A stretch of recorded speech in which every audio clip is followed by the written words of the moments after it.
Selection हुआ, अभी कौन कौन सा रिजल्ट भी पेंडिंग है ये भी बताया इन लोगों ने भी, तो भी आपको पूरा डिटेल बताएंगे। और इससे अगर कुछ सीख पाए अपने आगे के सिलेक्शन की जर्नी के लिए तो वो ज़रूर सीखें। सीखने को तो एक छोटा बच्चा भी हमें सिखा सकता है, अगर सीखने की ललक हो तो। ये तो आप ही के बीच कैंडिडेट हैं जो सेलेक्ट होकर यहाँ आए। तो कब इन्होंने तैयारी शुरू की, कब पहला एग्ज़ाम निकला, कुछ फेलियर्स भी हुए होंगे वो भी डिस्कस करेंगे, और फिर फाइनली किस पर सेलेक्ट हुए ये भी बताएंगे। बेटा शुरू। सर मेरा नाम निखिल है, मैं 2016 का पास आउट हूँ। उसके बाद मैंने ग्रेजुएशन कंप्लीट किया। मैंने उसके पहले ग्रेजुएशन कंप्लीट जब हुआ उसके बाद मैंने तैयारी शुरू की। पहले मेरा गवर्नमेंट एग्जाम के कुछ नहीं था, मुझे MBA करके प्राइवेट में जाना था। लेकिन जब मेरे ग्रेजुएशन कंप्लीट हुए तो उसके बाद मैंने यहाँ महंगा ज्वाइन किया। तो 19 में मैंने ज्वाइन किया। उसके बाद मैंने प्रिपरेशन की, लेकिन मेरे लॉकडाउन के पहले 2020 तक सिलेक्शन तो नहीं हुए, क्योंकि मार्च में अब 6 महीने में 3 महीने 6 महीने में सिलेक्शन नहीं होता है। एक बार आप कंप्लीट कर सकते हैं कोर्स, लेकिन आपको मतलब थ्रू आउट प्रैक्टिस करना पड़ेगा कम से कम 1 साल। तो बिना उसके साथ सिलेक्शन नहीं हो सकता। तो फिर लॉकडाउन लग गया, लॉकडाउन की वजह से फिर पूरा 1 साल वेस्ट हो गया। उसके बाद फिर लॉकडाउन के बाद फिर मैं दोबारा जब लखनऊ आया फिर मैंने अपनी तैयारी शुरू की, और मैंने सर UPSI का एग्जाम दिया। UPSI में मैंने मेरे 114 थे सर, तो 115 पे OBC की कट ऑफ से रनिंग की। मैं रनिंग की तैयारी कर रहा था, मुझे लगा कि हो जाएगा, लेकिन हो नहीं पाया सर। तो फिर वहाँ पे काफ़ी टाइम रनिंग करने के बाद बहुत मतलब मन की इतना रनिंग की, पढ़ाई भी छूट चुकी थी कि अब हो जाएगा असाइनमेंट, फिर नहीं हुआ। तो फिर उसके बाद मैंने मतलब ये सोचा कि अब कोई भी एग्जाम होगा पहले तो सिलेबस कंप्लीट करना है, और बहुत अच्छे से मतलब देना है कि एक भी एग्जाम जो भी देना है उसमें फेलियर ना फेस करना पड़े।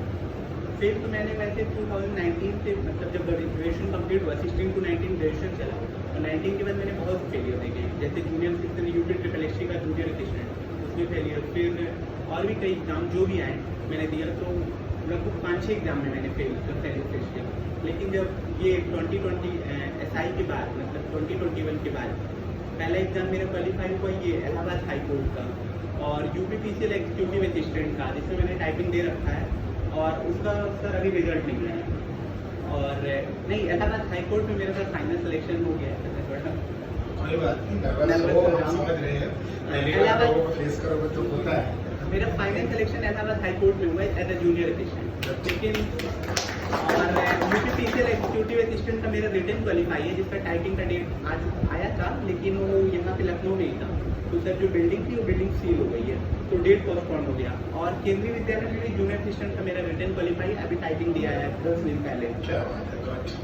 और sir CRPF head constable ministerial का दिया, उसमें मेरे 65 बन गए, तो उसमें मेरा रिटन क्वालिफाई हो जाएगा। उम्मीद है कि उसमें रिटन क्वालिफाई, चौथा ये है एग्जाम, उसमें उम्मीद है कि रिटन क्वालिफाई लेगा। तो इलाहाबाद हाई कोर्ट में का फाइनल है, 2 का रिटन निकल चुका है, उसका जो भी आगे का प्रोसीजर है वो भी पेंडिंग है, और 1 का रिटन का रिजल्ट आना भी बाकी है।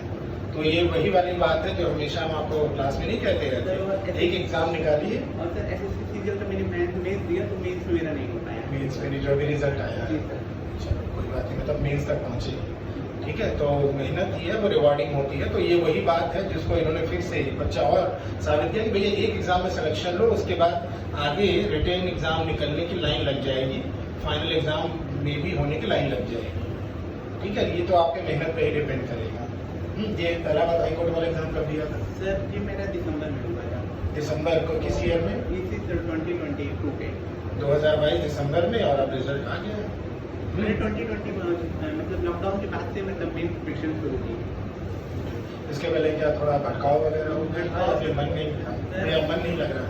मन सर 2019 में जब ग्रेजुएशन कंप्लीट हुआ तो मैंने प्रिपरेशन अच्छे से ही शुरू की। मैंने पहले बैंक शुरू किया, तो बैंक में क्या हुआ कि मुझे कुछ फेलियर, फिर मैं घर पे जब गई तो सब कुछ बैंक मर्ज हो गए।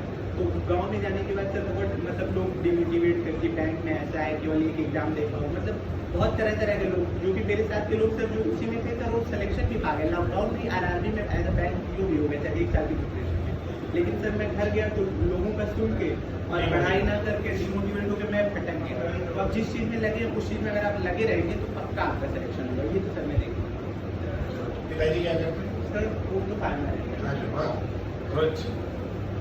ज़्यादातर ऐसे ही बच्चे 100 में से मुझे तो 60-70 बच्चे इतने यही दिखते हैं, या तो फार्मर या आर्मी मोटिवेटेड रहते हैं, एक कारण भी रहता है। और माता जी गुड। और घर में और कोई जो सरकारी नौकरी नहीं करना? क्या बात है, इन्होंने तो हिस्ट्री क्रिएट कर दी, तालियां बनती हैं इसके लिए। जिसे कहते हैं अपने जनरेशन में, जिसे कहते हैं अपने जनरेशन में यू टर्न लाना। अब देखो आगे की पीढ़ी, जो भी आगे का जनरेशन आएगा, इनसे इंस्पायर्ड ही होगी, ठीक है, लेकिन अब नहीं, अब हमें भी कुछ करना है। जब हम कोई ब्रेक थ्रू लाते हैं अपनी जनरेशन में, फिर आगे आने वाले लोग उससे इंस्पायर्ड होंगे, अरे भाई वो कर लिया, मामा का चाचा का लड़के तो भी बोलेंगे नहीं देखो तुम्हारे चचेरे भाई ने, तुम्हारे ममेरे भाई ने कर लिया, तुम भी कर सकते हो। ये तो मोटिवेशन, ये कहने को तो रहेगा ना। और नहीं तो कहीं पर भी ऐसे नहीं रहता, परिवार में ऑलरेडी सब सरकारी नौकरी, पिताजी है या भाई है या बहन है, तो कुछ एक रहता है कि नहीं, गाइडेंस मिल जाती है, ठीक है, कुछ ना कुछ तो गाइडेंस मिलती है कि क्या करना है, कैसे करना है, और कब कब पेशेंस रखना है। तो वो एक तरह से गाइडेंस के तौर पे उनका छत्र छाया रहती है। लेकिन जब घर परिवार में कोई भी सरकारी नौकरी में नहीं है, तो अपना रास्ता खुद बनाना होता है ना। किसी को कोई अनुभव ही नहीं है कि सरकारी नौकरी की तैयारी कैसे करनी है, और जहाँ जहाँ अड़चने आए तो वहाँ अपने आप को कैसे संभालना है, फेलियर में कैसे अपने आप को संभाल कर आगे बढ़ानी, ये सब चीजें रहती है। लॉकडाउन के टाइम पे मैं इतना सा डिमोटिवेट हो गया था, मुझे समझ नहीं आ रहा था मैं क्या करूँ सर। बैंक कुछ मर्ज हो गए तो लोग इतना डिमोटिवेट कर दिया, अब तुम्हारा कैसे होगा सिलेक्शन, अब तो खत्म हो गया सब कुछ। उसी में आरआरबी में जो मेरे मतलब एज अ रूममेट ही थे, रूम के बगल रहते सर, 2 रूममेट थे, यहाँ बगल में कपूरथला में मैं रहता था, वहाँ दोनों रूममेट थे, दोनों एज अ बैंक की और आरआरबी में सिलेक्शन हुआ। और वो डिमोटिवेट होने की वजह से ही सर मैं मतलब नहीं कर पाया, क्योंकि मैं मॉक देते थे हम लोग साथ में और मार्क्स भी अच्छे आते थे। लेकिन यही है सर कि मतलब डिमोटिवेशन, और फिर मैं इतना भटक गया कि मुझे कुछ समझ में नहीं आ रहा था मैं क्या करूँ।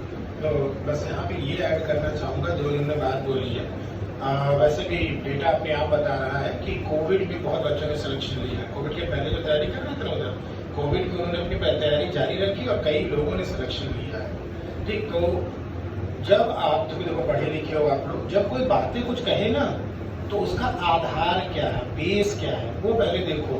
क्या आप किसी डेटा के आधार पे बात कर रहे हो?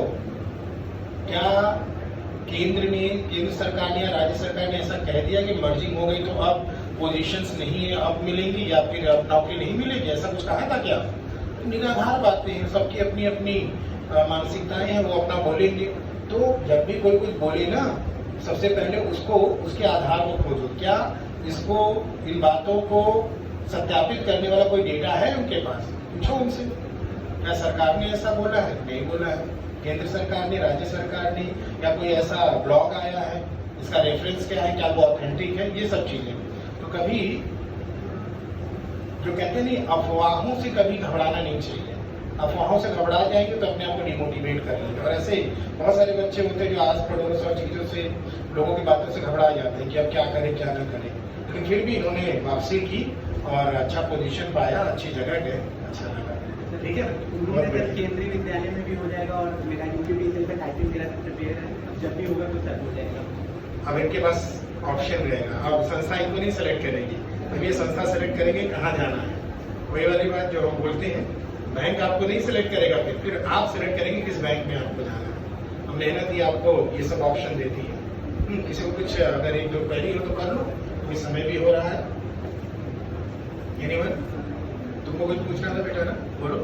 मेरा जैसे समटाइम कोई वीक पॉइंट होता है, जैसे किसी की एक्यूरेसी खराब है, किसी को मतलब किसी चीज़ में दिक्कत है, या फिर किसी को बहुत एक ही सब्जेक्ट में बहुत ज़्यादा क्लियर रहा है शुरुआत से, उससे आपका भी कोई वीक पॉइंट होगा, उसको कैसे ओवरकम कर जाता है? पहले तो जो कुछ वीक होता नहीं है, हम जो वीक होता है उससे भागते हैं, इसलिए हमारा और वीक होता जाता है। पहले मुझे जीएस में, मतलब मैं बैंक की प्रिपरेशन किया, जो भी बैंक का करता है उसको जीएस कुछ नहीं आती है। तो जो मैंने सर यूपीपीएससी 2019 में दिया, तो मेरे जीएस में एक भी मुझे नहीं आ रहा था कि क्या आया है। तो उसमें मतलब मैंने 6 महीने बहुत अच्छे से कमांड किया, मतलब बहुत ढंग से चीज़ों को पढ़ो। जैसे एसटी को बहुत सिस्टमेटिक पढ़ो, और एसटी को एनालाइज करना बहुत जरूरी है। जैसे प्रीवियस ईयर के ज़्यादा मॉक दो, जिस भी एग्जाम की आप तैयारी कर रहे हैं उसकी प्रीवियस ईयर मतलब बहुत अच्छे से आपको मतलब लर्न होनी चाहिए, आपको मतलब पता होनी चाहिए हाँ प्रीवियस ईयर में आए हुए हैं, तो आप मल्टीपल रिवीजन उसका यही करें। यहाँ पे एक लाइन में बड़ा अच्छा सा बोला, कोई भी चीज वीक नहीं होता, जो वीक होता है उससे हम भागते हैं। ये देखो बहुत बढ़िया लाइन है ये, अगर आपने ध्यान दिया, कोई चीज वीक नहीं होता, जो चीज वीक होती है उससे हम भागते हैं, इसलिए वो वीक लगता है। भागो नहीं, उसको स्ट्रांग बना सकते हैं। एब्सोल्युटली कोई चीज़ ऐसी नहीं कि वीक है, तो उसको सिस्टमेटिक तरीके से एक प्लानिंग के तहत उसको एक्सिक्यूट करने की कोशिश करो। ठीक, तो ज़्यादा समय तो नहीं है, इनसे अब ज़्यादा बातें तो अभी नहीं कर पाएंगे, अगली क्लास है। अच्छा एक बात बताओ, अभी रिश्ता कोई आया अभी आया कि नहीं? अब ये बताओ, लड़के वाले जो बाहर देंगे वो ले लोगे कि मुंह खोलोगे? हाँ, मुंह नहीं खोलना। पिताजी अगर अपनी इच्छा से देना चाहें उनके, जिनसे शादी करेंगे तो अपने से अगर दे देंगे तो अच्छी बात है, ठीक है ना। कभी किसी को ये ना कहना कि भैया नहीं हमें इतना ही चाहिए, क्योंकि आप भी कभी उस पोजीशन पर आओगे तो इस बातों को महसूस करोगे। कितना भी बड़े पद पर क्यों ना पहुंच जाओ, कितना भी अच्छा सिलेक्शन क्यों ना हो जाए, कभी भी शादी के समय ये मत कहना कि हमको इतना चाहिए या ये चाहिए, या ये एहसास भी मत कराना कि नहीं हम इसकी उम्मीद करते हैं, ये एहसास तक मत कराना सामने वाले, ठीक है ना। बाकी लाइफ है, अपने से बनाओ अपनी जिंदगी, अपनी कमाई से कार खरीदो, अपनी कमाई से घर बनाओ, अपनी कमाई से अपने माता पिता के लिए जो करना है वो करो, ठीक है। दूसरों की कमाई पे हम कौन सा अपना व्यक्तित्व बना लेंगे, वो व्यक्तित्व फिर अच्छा नहीं होगा। तो इनको आने वाले दिनों के लिए शुभकामनाएं, और जो और भी रिजल्ट पेंडिंग है उसमें हो जाए और अच्छा पद मिले इनको, ठीक। All the best.